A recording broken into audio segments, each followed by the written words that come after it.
If I had to rebuild my home video studio from scratch after 10 years of refining it, what would I do differently? Well, that's the exact challenge facing me at the moment as I need to set up a new studio in our holiday home in Cyprus. So in this video, I'm going to be walking you through the steps, the gear, and the decisions that we need to be making in this process.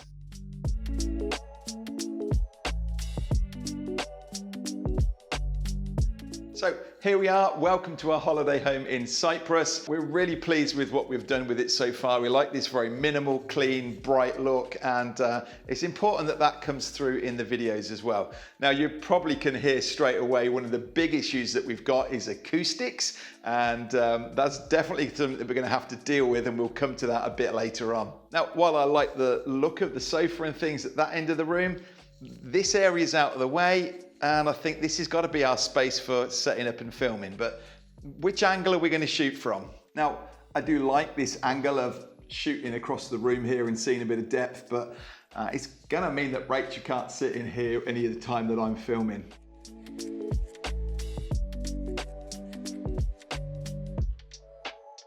Now I do like the idea of shooting this way and capturing that room and all the nice decor that we've put in back there.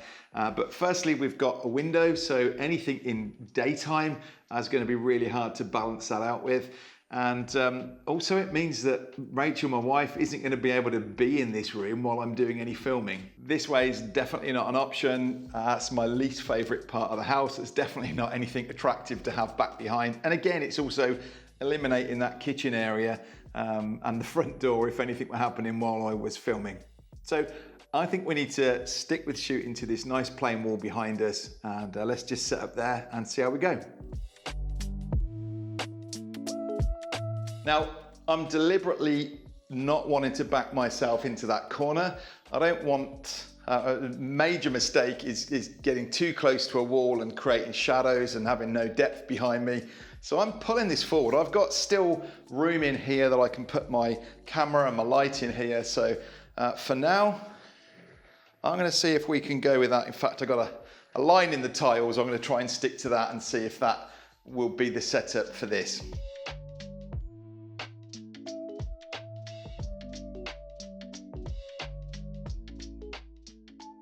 Yeah, this definitely makes sense on several levels. We've got a nice blank background to work with that we can prop out later. And actually, I'm not taking over the whole room. So if somebody wants to be sat on the sofa reading, they can, or in the kitchen. We're not taking over. So this definitely makes sense to be the right angle for us. Now, I'm not going to worry about propping out that background yet, because depending on what lens we use and how far away this camera is, will show us how much of a background we're going to get. So we'll set up the camera and the lens first of all. We're actually going to be using the Sony ZV-E10 and a 24mm lens on it. But I have been keen to explore trying this with a slightly different style. This is normally the crop that I would shoot to.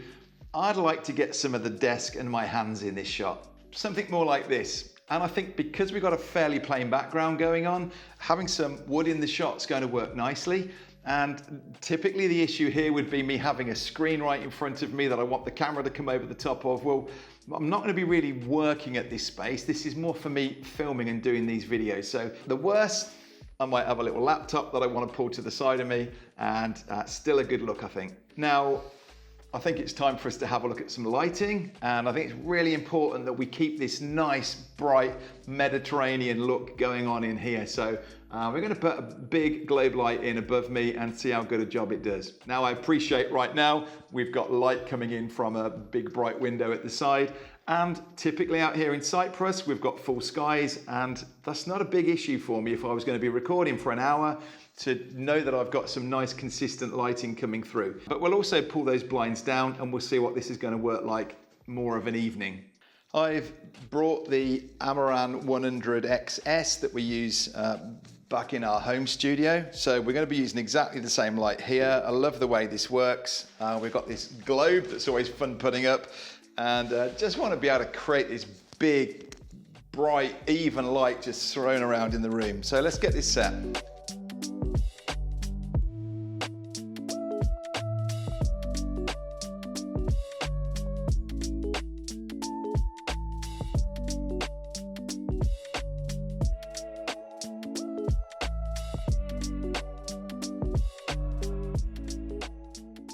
So now I've got this in place, and I've got one of the Amaran lights, Amaran 100, fixed up here, just above me to the side.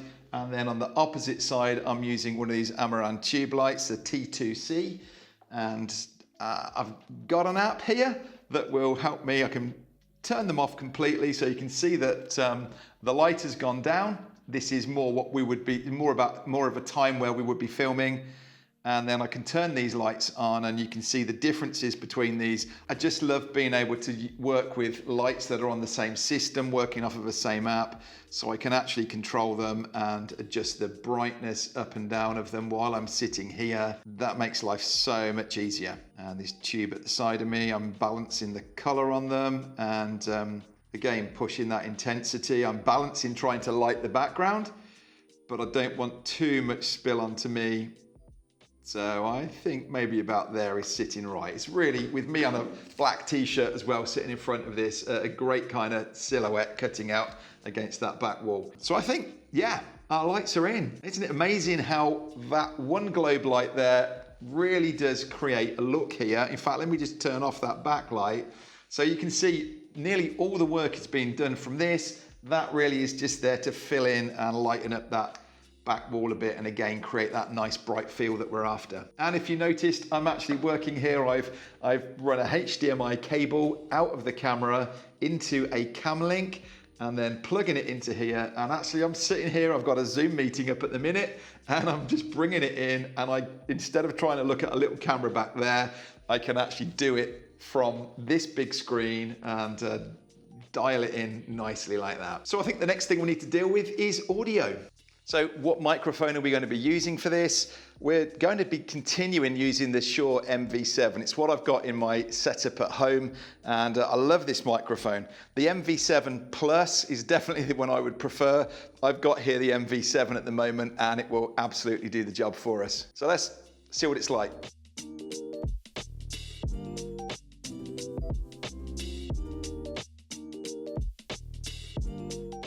So here it is, we've got this in nice and close, and normally I would have this out of shot, but because of what we've got in here and because of this different style of getting a desk and things in here, it's very hard to hide a microphone. So we're kind of embracing it, putting it on a little stand, sitting here in front of me, and you couldn't get nearer, but so much better than having a big boom arm sticking in at the side of my head or anything like that. And now let's just hear how different this is. Hopefully you can hear a massive difference rather than this little microphone that I've got on me as to now what's coming through from this Shure microphone. So definitely the right mic for the job, but it's still not a miracle worker. And I'm sitting here and there's a lot of reverb. I can hear this echo. I'm looking straight at an open staircase that I know the sound is just sort of going up there and bouncing around. So first thing we need to do, I've been and got some curtains that I think we can just drape down there in front of me, some blackout curtains, nice and heavy.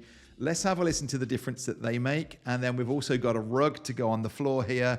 Again, just kind of see the difference that it makes. So before we leave this, let me just do a little recording. This is what the sound is like then coming through with this microphone, sitting here with no acoustic treatment, if you like.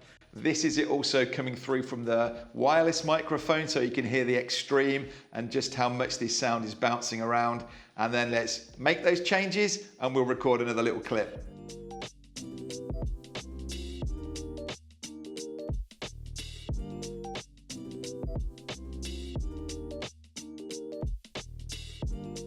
Now the moment of truth, did it make any difference? How does that sound now with the curtains in place and this new rug on the floor? I definitely feel like it's not as intense as it was, but it's not like my studio at home. So firstly, coming through this microphone, which should be the most forgiving anyway, it's really not traveling far. And then if I flick back to you hearing it through this microphone, again, you'll hear some of that sound in there. So this is a house at the end of the day, and I'm in this space. It isn't technically a studio, But that's about as much as I would want to do in here, really. The rug will stay. The curtains, I can quickly I've got hooks on the back wall, so I can quickly just throw those up as and when I want to do this. So yeah, I'm hoping that's enough and that's sounding good enough. If this were a studio, definitely we'd be putting some sound panels on the walls to try and kill that sound a bit more. But I think this is a fair compromise. And let's remember, if this is for YouTube videos primarily,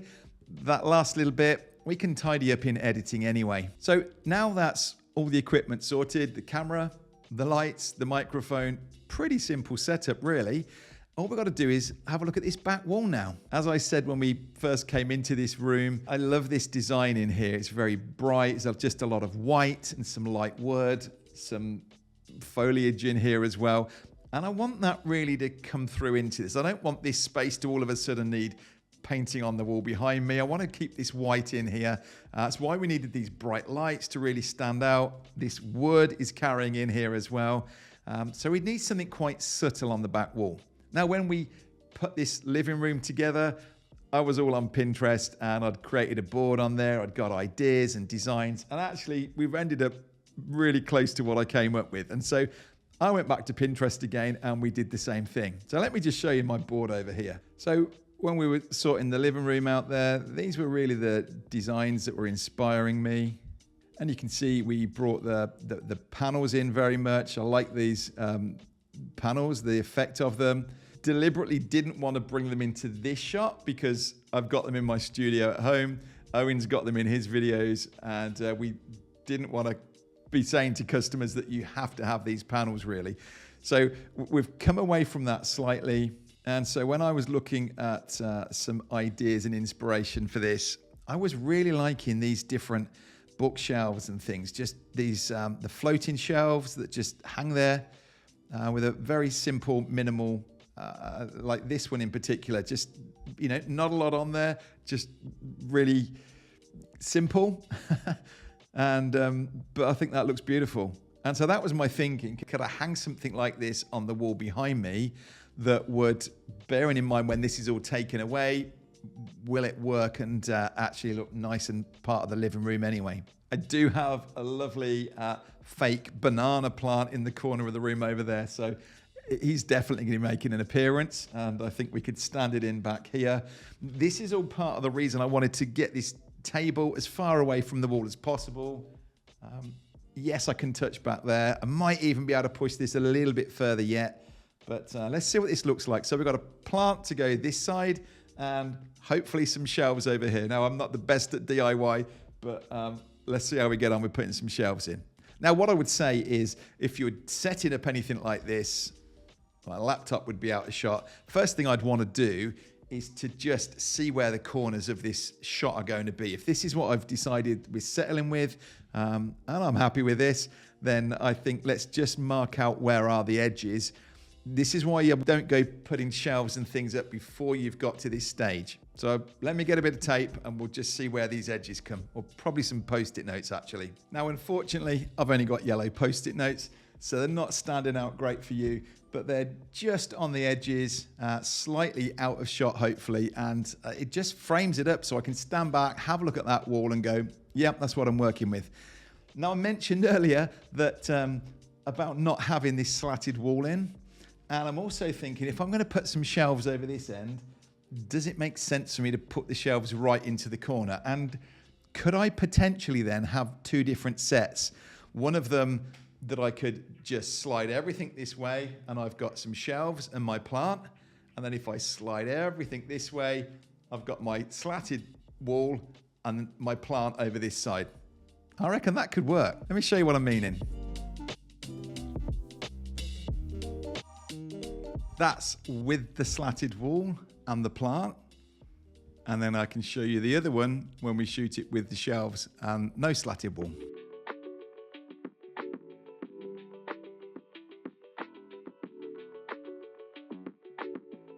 So in contrast to the plant with the slatted wall, we've now gone this way over, and you can see where I originally marked out the frame with those Post-it notes. What I've done is I want to be able to capture right in this bookshelf. Doesn't want to just be sitting randomly on the wall. I want to ideally put it into that corner, and that allows me then this space to be able to slide between the two different zones. How now, I don't just want to stick those on the wall. I need to see where they're going to be placed. And actually, incidentally, the bottom of that Post-it note is about where I want the bottom shelf to be.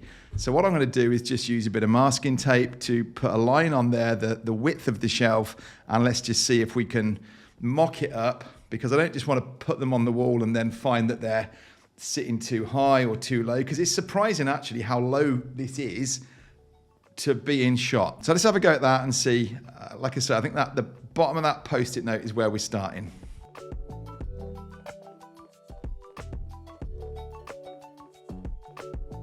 So with the shelf there, it's not actually coming onto my shoulder at all. I think that's probably the best place for that. And then the next one is going to be a slightly smaller one.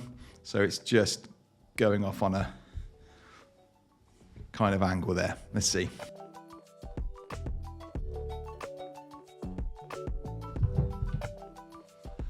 It's really high tech here, isn't it?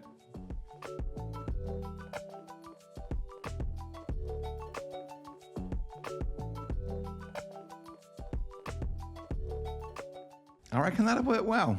We've got some nice little subtle pots, plants just to sit up there. They actually look quite level as well, to say I just put them on the wall. So here are the units or the shelves that we're going to put on the wall. Better get me drill out.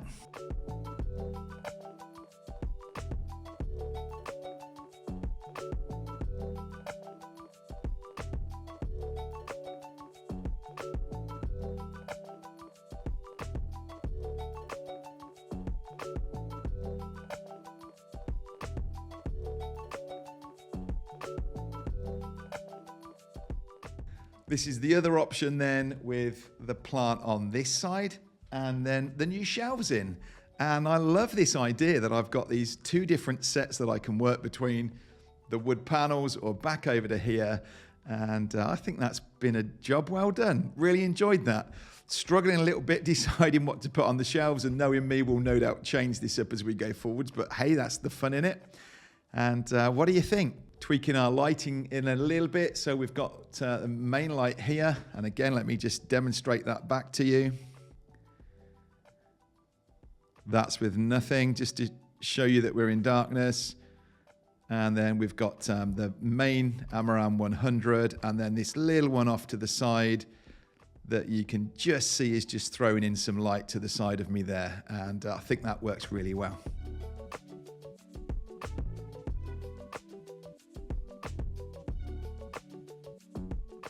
Now, this is a lovely minimal set to be able to record videos like this. Big open desk with just this microphone here and a laptop that's out of shot.